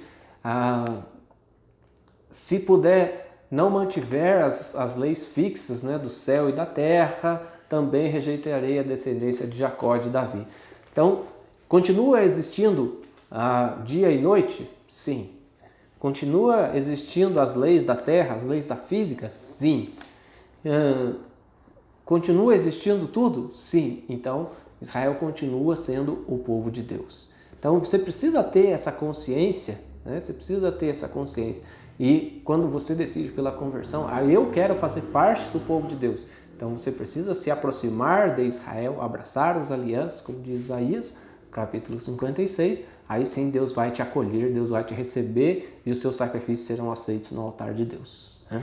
Eu não vou ler, mas vocês podem analisar. Jeremias 31, do verso 35 ao 47, diz a mesma coisa e mais referente, explicando sobre as duas casas de Israel, né? Eis que farei uma nova aliança com a casa de Judá e com de Israel.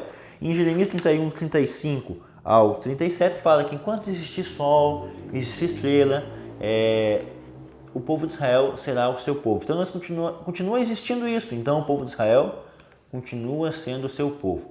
Aí, uma vez, uma pessoa também tentou me jogar essa parte aqui como uma descendência espiritual. Mas é aí que está a parte do hebraico. O hebraico fala literalmente a casa de Israel e a casa de Judá. Fala das duas partes de Israel, das duas tribos e das 10 tribos. Nesse versículo aí, né, do capítulo 33, né, Jeremias capítulo 33, o versículo 20 fala assim, né?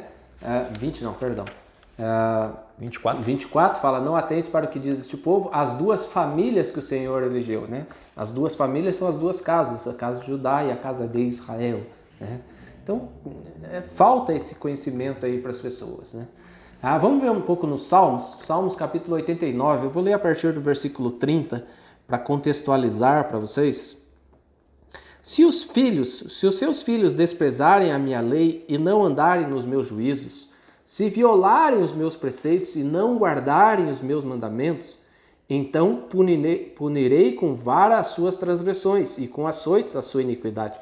Deus vai punir o povo de Israel.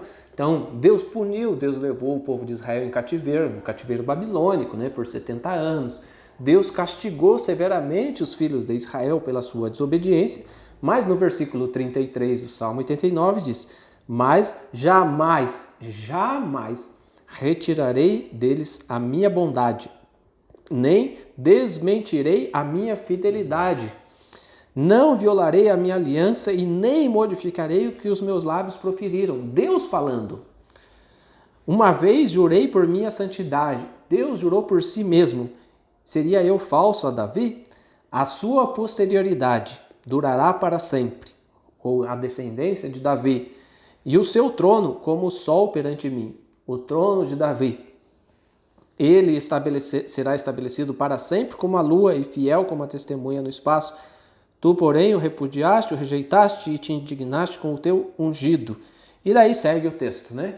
Então, ele fala a respeito disso. A posterioridade de Davi, o trono de Davi seria como um sol perante Deus. Ou seja, o descendente de Davi vai governar como o sol, continuamente. O sol está continuamente, dia após dia, o sol renasce para nós, né? Então, a gente acredita, sim, que o descendente de Davi, que Deus não rejeitou Israel, que Deus não rejeitou o descendente de Davi e que o descendente de Davi, Mashiach, Yeshua, irá governar sobre toda a terra, assim como o sol que governa sobre o dia e a lua governa sobre a noite, continuamente. Tá? Vocês podem analisar também Romanos 11, um texto muito famoso, verso 1 ao 4, eu vou ler só a parte do começo. Ó. Pergunto, pois, terá Deus porventura rejeitado seu povo? De modo nenhum. Mas Malachi, também... desculpa, mas né? Terá Deus rejeitado o seu povo? O que Paulo fala? Será que Deus rejeitou o seu povo? De modo nenhum. Ei, Malachi, mas como é que você pode entender o contrário? Meu Deus do céu! Como é que as pessoas podem ser tão ignorantes? É triste isso, gente. A gente lê, às vezes a gente dá risada, tudo, mas é triste, né? Terá Deus rejeitado o seu povo? De modo nenhum. De modo nenhum. Pode continuar lendo aí, né? Vamos ver o que Paulo continua aí, Romanos capítulo 11. Porque eu também sou israelita, descendente de Abraão, da tribo de Benjamim. Deus não rejeitou o seu povo, a quem de antemão conheceu. Então, Deus não rejeitou o seu povo, a quem de antemão conheceu. Quer dizer, tudo isso está de acordo com Romanos capítulo 3, versículo 1 até o versículo 4, né? Da vantagem do judeu, que Deus entregou a eles os oráculos da fé. Não importa se alguns rejeitaram a fé, se rejeitaram a Torá, não importa, Deus permanece fiel ao povo de Israel. Aí a gente pode ir lá para o texto de Gênesis, né? Quando Deus chama Abraão, daí Deus fala, lembre, Abraão, patriarca de Israel, em ti serão benditos todas as famílias da terra, abençoarei os que te abençoarem, amaldiçoarei os que te amaldiçoarem. Ou seja, a promessa que Deus fez a Abraão, ela permanece até os dias de hoje. Aqueles, dentre os gentios mesmo, que abençoam Israel, que oram por Israel, que amam o povo judeu, esses são abençoados por Deus, independente, Malachi, de serem parte do povo, né? Abençoarei os que te abençoarem.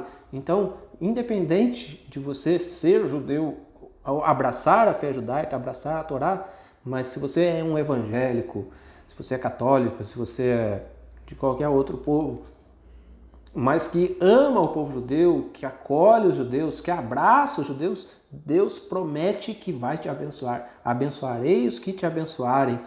Né? Então Deus vai fazer com que as suas bênçãos possam vir sobre você por causa do seu amor por Israel. Mesmo que você não decida se converter a uma fé judaica, mas você ama o povo de Israel, isso vai ter, pelo menos trazer bênçãos, isso vai te trazer. E lembrando que hoje, ao mesmo tempo que muitas religiões ainda defendem a teoria da substituição, tem algumas comunidades que aos poucos estão se abrindo e estão tendo mais amor por Israel. Então hoje o mundo caminha por dois caminhos. Pessoas que estão cada vez mais com ódio de Israel, rejeitando Israel, para que se cumpra as profecias, não tem como a gente escapar disso. Mas ao mesmo tempo também para se cumprir a profecia de pessoas sobreviverem para entrar no milênio, muitas pessoas que amam a Israel, estão provendo a Israel e isso está trazendo bênçãos para algumas nações que estão demonstrando amor por Israel, são abençoadas. Então o mundo caminha por essas duas vielas. Agora, para a conversão, você deve procurar uma comunidade judaica, de preferência messiânica. Nós recomendamos a nossa, mas pode ser que tem outras também próximas da nossa. E você deve procurar uma que cumpra kashrut, que cumpra a pureza familiar, que cumpra todos os preceitos da lei, né? E você fazer parte disso, por uma conversão. Então procure fazer parte do povo de Israel, ame o povo de Israel e debata, defenda o povo de Israel e vá contra a teoria da substituição. Israel vai ser, quando Mashiach voltar, o reino será dado ao povo de Israel. Toda vez que alguém falar para você que Deus rejeitou Israel, que Israel desobedeceu, é interessante isso, né, Malachi? Porque qual é a base da teologia da substituição? Deus rejeitou Israel, por quê? Porque Israel desobedeceu os mandamentos. E daí Deus escolhe um novo povo, a igreja. E a igreja faz o quê? A igreja não precisa guardar os mandamentos. Então, imagina assim, né? Malachi, o pai dele, o Rosh Yoel lá, o pai dele é um grande Rosh e tal, o Malachi desobediente a ele. Daí ele rejeita o Malachi. Não, você não é mais meu filho porque você é desobediente à Torá. E tal. Daí o pai do Malachi me acolhe. Moshe, você é meu filho, você é meu filho, você não precisa cumprir nada. Então, não seria mais fácil ele amar você, que é o filho das entranhas dele mesmo? Né? Se Deus escolheu Israel e Israel desobedeceu a Torá, então Deus rejeitou Israel, aí Deus acolhe você, gentil, que não precisa da Torá, Deus está sendo incoerente. Injusto. Né? Injusto. Né? Deus livre de considerar Deus injusto, Deus nos livre desse tipo de pensamento, né? Mas seria injustiça da parte de Deus rejeitar um filho, vamos dizer assim, um filho natural, porque não cumpre Torá. E daí ele adota um outro que não precisa cumprir Torá. Não. De modo nenhum. Terá Deus rejeitado o seu povo? De modo nenhum. Toda vez que alguém falar isso para você, não, que Deus rejeitou Israel, mostre Romanos, capítulo 11, versículo 1. Terá Deus porventura rejeitado o seu povo? De modo nenhum. Deus não rejeitou o seu povo a quem de antemão conheceu. É mais fácil Deus amar o filho natural, mesmo ele tendo desobedecido, do que amar alguém que nem é afeiçoado a ele, que nem é filho, e que não cumpre nada do que ele fala também. Né? Então é preciso a gente ter esse discernimento, buscar esse discernimento da palavra de Deus. E como filho biológico, Israel sendo filho biológico de Deus, de certo modo, mesmo que o filho seja desobediente, ele não deixa de ser filho, né? Então ele sempre vai continuar sendo filho. Se um dia ele voltar, a chance dele voltar ao pai é muito grande. E aí esse aspecto, nós estamos falando de Romanos 3, e daí se alguns não crerem? Que daí o que acontece? No próximo programa que a gente for fazer, vai ser uma continuidade disso. E para você entender os versos 5 em diante, você tem que lembrar desse contexto. E daí se alguns não creram, se alguns foram desobedientes, como a gente leu em Salmo 89, que fala ali que alguns desobedeceram e tal, aí vai continuar essa discussão. Mas cancela a promessa de Deus? Não. Isso torna a promessa de Deus manifestada, porque fala aqui o que acontece. Quando o filho de Israel desobedece, Deus pune, como um pai ama um filho, ele pune. Mas jamais é tirado essa aliança de pai e filho. Ele é punido, ele é corrigido, mas sempre tem a oportunidade de voltar ao pai. Nunca foi tirado essa oportunidade de Israel e nunca deixou de ser o povo de Deus. Mesmo que Israel todo tivesse em pecado, vamos supor todo, Deus ia puni-lo, ia castigá-lo, mas 3, 4 gerações depois, se uma parte dele voltasse seu coração a Deus, a promessa continuava do mesmo jeito. É interessante que a gente às vezes vê comentários das pessoas muito fruto da ignorância delas, né? Muito fruto do desconhecimento. Se você pegar, por exemplo, o Holocausto, né? 80 anos atrás aí praticamente, se você pegar o Holocausto, muitas pessoas vão dizer, tá vendo? Deus puniu Israel com o Holocausto. Tá? Eu não vou entrar nessa argumentação, mas digamos que Deus tenha punido Israel com o Holocausto. Tá vendo? Deus rejeitou Israel, mas o Holocausto deu origem ao povo, ao restabelecimento do Estado de Israel, né? Em maio de 1948. Né? Então, em maio de 1948, graças, de alguma forma, ao sofrimento do povo judeu durante o Holocausto, foi possível restabelecer o povo judeu na sua terra. Né? Então, deu origem a uma bênção. O castigo mostra que a fidelidade de Deus continua presente aos filhos de Israel. Deus pode ter castigado o povo de Israel, por exemplo, no cativeiro babilônico, como já mencionei, 70 anos, por causa da desobediência, eles foram levados cativos na Babilônia. Mas ao cumprir os 70 anos, Esdras e Neemias juntaram os homens e levaram de volta a Jerusalém. E quando a Bíblia fala que quando eles colocaram as pedras, os alicerces da cidade, né, os novos alicerces ali, os homens choravam em altas vozes, aqueles que tinham visto a glória do primeiro templo, da Jerusalém, do primeiro templo, né, eles choravam em altas vozes de emoção. Ou seja, Deus castiga sim os filhos de Israel, mas depois retribui com bênçãos a sua obediência. Voltando lá, Romanos capítulo 11, diz assim: Deus não rejeitou o seu povo a quem de antemão conheceu. Ou não sabeis que a Escritura refere a respeito de Elias, como insta perante Deus contra Israel, dizendo: Senhor, mataram os teus profetas, arrasaram os teus altares, e só eu fiquei, e procuram tirar minha vida. Elias insta contra Israel, dizendo: o povo judeu, né, mataram os teus profetas, arrasaram os teus altares, e só eu fiquei, e procuram tirar minha vida. Que lhe disse, porém, a resposta divina? Reservei para mim 7.000 homens que não dobraram os joelhos diante de Baal. Então, você fala assim, Deus rejeitou Israel, porque Israel desobedeceu. Será que todo Israel desobedeceu, Malachi? Será que todo Israel foi contra? O próprio apóstolo Paulo nos dá a resposta quando ele fala que, e daí, se alguns, né? Então, acho que isso falta um pouco para as pessoas conhecerem um pouco das palavras de Deus. E daí, como o pessoal não examina direito o Novo Testamento, lá em Apocalipse, por exemplo, fala que 144.000 judeus, ali desde quando Yeshua começou seu ministério com 30 anos, até a morte, até a conversão de Cornélio, essa quantidade de judeus que criou, dezenas de milhares, né, os 144.000. Por isso que Paulo fala que bem ver, e daí se alguns não creram, porque houve uma grande quantidade que creu. E depois disso, da grande multidão, muitos ainda eram judeus que iam adentrando, só que daí já em uma quantidade menor. E essas religiões, esses grupos que defendem a teoria da substituição, muitas vezes defendem que eles hoje são 144.000, que hoje eles estão sendo formados, e não. A gente vê que os 144.000 é nas primícias do serviço do Mashiach, do início ali do ministério dele, do período ali de 7 semanas, que faria uma aliança com muitos do povo. Então, não tem como. É a mesma coisa de Elias. Tinha 1 milhão de judeus na época de Elias, 7.000 era uma primícia que conservava a Deus.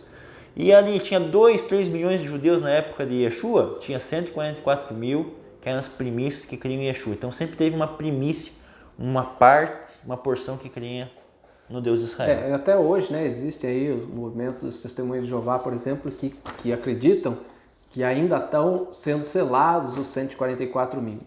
Então, isso hoje, de alguma forma, isso seria impossível ou improvável, porque a Bíblia lá em Apocalipse é muito clara quando fala seriam 12.000 de cada tribo, né? Então, 12.000 de cada tribo.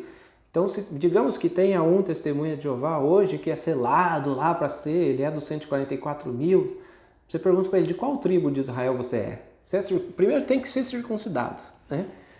Porque senão não é parte do povo judeu. Então assista o vídeo anterior aí que a gente fala da circuncisão. Então tem que ser circuncidado. Você tem que saber de qual tribo de Israel você é. Hoje é impossível você saber de qual tribo a pessoa é, porque todo mundo é chamado de judeu, né? Não, é muito... tem que fazer uma pesquisa violenta aí do seu histórico familiar para chegar a alguma conclusão de que você eventualmente possa ser da tribo de tal...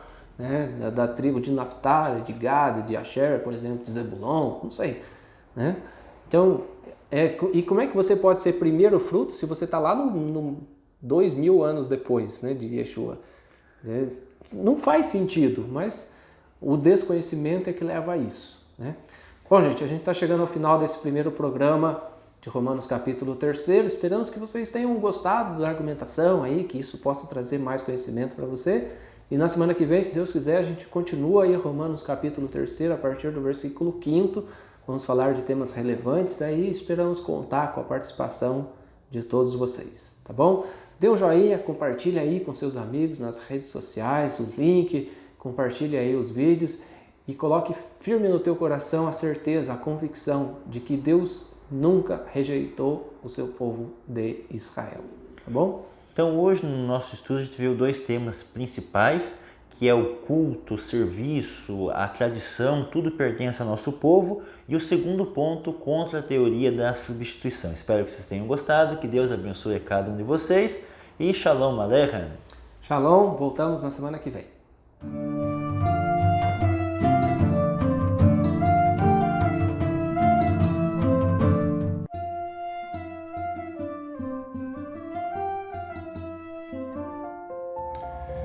Os vídeos de nosso canal são gratuitos e nossa sinagoga é mantida através de ofertas voluntárias de pessoas que apreciam nosso trabalho. Se você deseja apoiar a Ahavat Chesed, contribua enviando-nos sua oferta. Banco Itaú, agência 9313, conta corrente 12693, dígito 1. Caixa Econômica Federal, agência 3379, conta corrente 28586, dígito 0, operação 001.